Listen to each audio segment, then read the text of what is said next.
है। धीरे धीरे अंधेरा भी घर आ रहा है, लेकिन शिवनंदन सिंह के घर में रोज की तरह चहल पहल नहीं है। आज तो न अभी घर में रोशनी हुई है और न ही रसोई में चूल्हा बाला गया है। दीनू काका भी अपना काम कर रहे हैं। उधर मुन्ना बार बार सहयोगिता से कह रहा है, क्या हुआ माँ, आज तुम बोल क्यों नहीं रही हो और इस तरह अंधेरे में क्यों बैठी हो? चलो ना, मुझे भूख लगी है, खाना बना दो ना। मुन्ने की बात सुनकर शिवनंदन सिंह बोले, बेटा मुन्ना इधर तो आना। क्या हुआ बाबा, आपने मुझे क्यों बुलाया? मुन्ने ने पूछा। कुछ नहीं बेटा, आज तुम मेरे पास रहो। आज तुम्हारी माँ की तबीयत ठीक नहीं है ना, तो उसे आराम करने दो।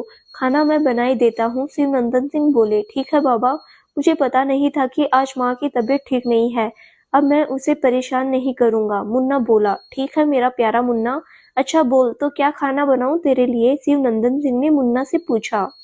कुछ भी बना लो बाबा, मैं सब खा लूंगा। मुन्ना बोला, ठीक है, तू अभी यहीं बैठ या बाहर दीनू काका के पास खेल, लेकिन माँ के पास मत जाना। शिवनंदन सिंह बोले, ठीक है बाबा, मैं बाहर शेरू के साथ हूँ।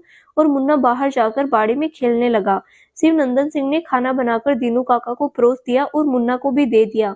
मुन्ना के खाना खाने लेने के बाद वो बोले, लो मुन्ना, अपनी माँ को भी खाना खिला आ। ठीक है बाबा।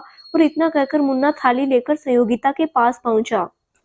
लो माँ, खाना खा लो। मुन्ना बोला, नहीं बेटा, मुझे भूख नहीं है, तू थाली ले जा। सहयोगिता बोली, ठीक है। और इतना कहकर मुन्ना थाली लेकर शिवनंदन सिंह के पास चला आया। शिवनंदन सिंह बोले, मुन्ना तू दीनू काका के पास जा, मैं तेरी माँ को खाना खिलाकर आता हूँ। और शिवनंदन सिंह थाली लेकर सहयोगिता के पास पहुंचे। माफ कीजिए, जो आज हुआ वो नहीं होना चाहिए था।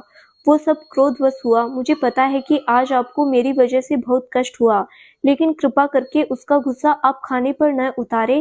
शिवनंदन सिंह जी बोले। क्रोधवश? सहयोगिता गुस्से में तमतमाते हुए बोली, ये आपने जानबूझकर किया है। आपके मन में बात आई भी कैसे कि मैं आपसे ब्याह कर सकती हूँ?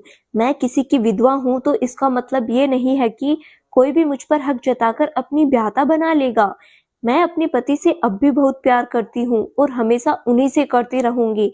और मैं कल ही आपका घर छोड़कर चली जाऊंगी। नहीं चाहिए आपकी खैरात। आपके घर में सर छुपाने की इतनी बड़ी कीमत मांग ली आपने। लज्जा नहीं आई आपको किसी विधवा की मजबूरी का फायदा उठाते हुए? कुछ तो रहम किया होता। यूं ही सबके सामने मेरी मांग में सिंदूर भर दिया। क्या जवाब दूंगी मैं अपनी अंतरात्मा को?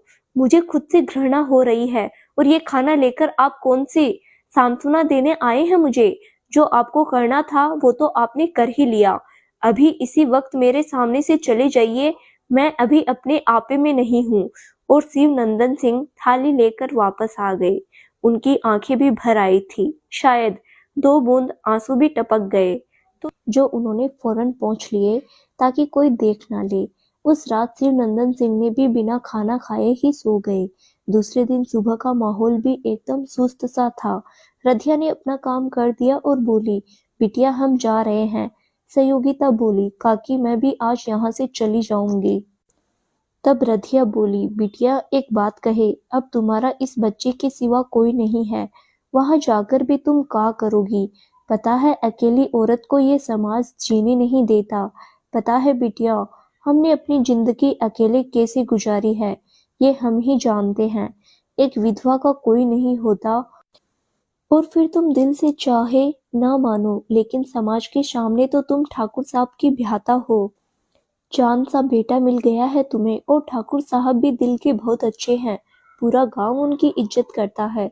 बस हमारे मन में जो बात थी वो हमने कह दी। आगे तुम्हारी मर्जी। अब तुम्हें क्या करना है ये तुम जानो। चली जाओगी तो ठीक, और अगर नहीं जाओगी तो किसी अनाथ बच्चे की जिंदगी संवर जाएगी। अच्छा अब हम जाते हैं। और इतना कहकर रधिया चली गई। रधिया की बातें सुनकर सहयोगिता सोच में पड़ गई कि क्या फैसला ले। सहयोगिता सोच विचार में थी कि वो यहाँ से जाए या नहीं। तभी मुन्ना भागते हुए आया और बोला, माँ क्या तुम मुझे छोड़कर जा रही हो? नहीं मेरे मुन्ने, मैं तुम्हें छोड़कर भला कैसे जा सकती हूँ? और तुमसे ऐसा किसने कहा? सहयोगिता ने मुन्ना से पूछा। वो ना रधिया काकी कह रही थी। मुन्ना बोला, रधिया काकी तो कुछ भी कहती है। चल मैं स्नान करके आती हूँ, फिर नाश्ता भी तो बनाना है। और ऐसा कहकर संयोगिता चली गई। स्नान करके उसने सूर्य भगवान को जल चढ़ाया। और तुलसी चौरे की पूजा की। तभी उसे रसोई में कुछ आवाज आती सुनाई दी। उसने जाकर देखा तो शिवनंदन सिंह नाश्ते की तैयारी कर रहे थे। संयोगिता ने कहा, चलिए आप सब छोड़िए, नाश्ता मैं बनाती हूँ। आज बनाकर खिला देंगी आप, लेकिन कल से तो मुझे ही बनाना है, इसीलिए आदत डाल रहा हूँ, क्योंकि आज तो आप चली जाएंगी। शिवनंदन सिंह बोले, मैं कहीं नहीं जा रही अपनी मुन्ना को छोड़कर, चलिए आप छोड़िए।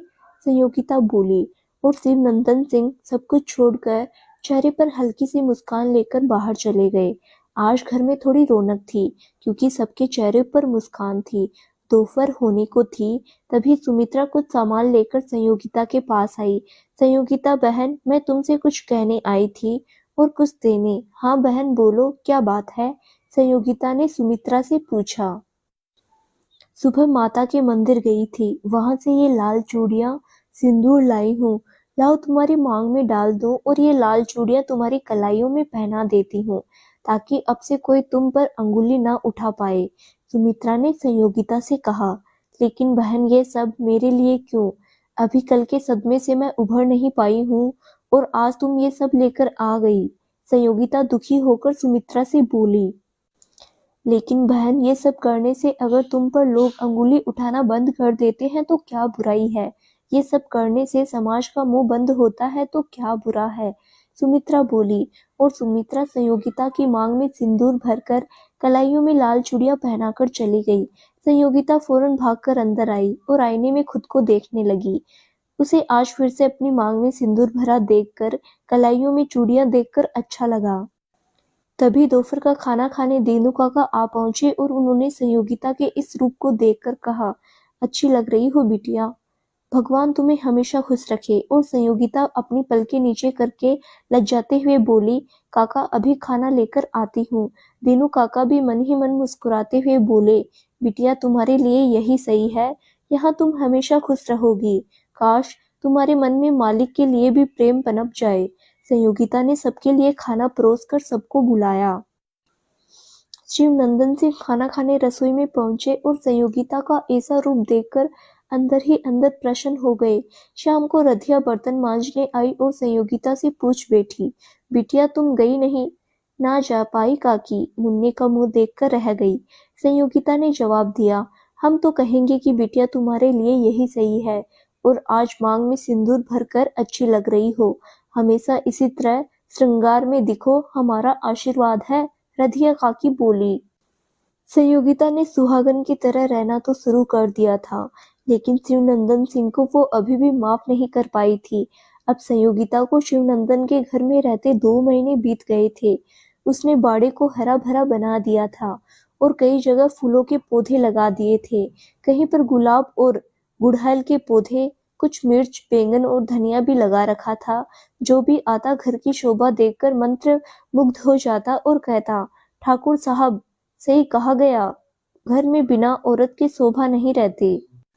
शिवनंदन से इतना सुनते और खुश हो जाते, लेकिन अपने लिए भी संयोगिता की नाराजगी देखकर उनका मन खिन्न हो जाता। वो जब भी कभी संयोगिता को दूर से निहारते रहते, लेकिन जैसे ही संयोगिता उनकी तरफ देखती तो नजरें दूसरी ओर फेर लेते। दीनू काका और रधिया की पारखी नजरों से ये सब छुपा नहीं था और दोनों ही चाहते थे कि संयोगिता और शिवनंदन एक हो जाए, उनके बीच की दूरियां मिट जाए। अगर भगवान ने दोनों को जोड़ा है तो बीच में गांठ क्यों रह जाए।